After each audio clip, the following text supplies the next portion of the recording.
BJP senior నాయకులు BJP Saida గారు మనతో పాటు ఉన్నారు. వారిని అడిగి ఆయన స్పందన అడిగి తెలుసుకునే ప్రయత్నం చేద్దాం. ఒక వ్యక్తి కోవాను అమ్ముకోవడానికి సమ్మక్క సారక్క జాతరకు వెళ్ళి తీవ్ర ఇబ్బందులు పడిన సంఘటన మీకు ఏ విధంగా అనిపించింది? వలి అనే అతను కర్నూలుకి చెందినవాడు. అతను సమ్మక్క సారక్క ఉత్సవానికి ఎడ్డాడు. అక్కడ అతను వ్యాపారం అది వృత్తి. కోవా అమ్ముకుతాం ఆయన వృత్తి.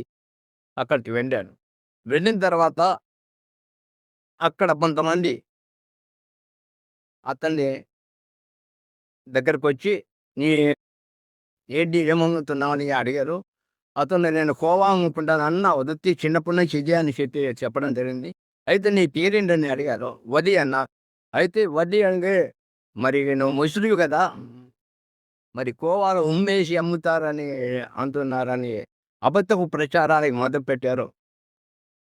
ఇక్కడ ఏదో విషం కూడా అక్కడికి ఉంది, మమ్మల్ని చంపడానికి వచ్చామని చెప్పి అక్కడ ఉన్న ప్రజలు అడగడంతో ఆయన ఆ కోవాను తనే తిని అందరికి చూపించాడు.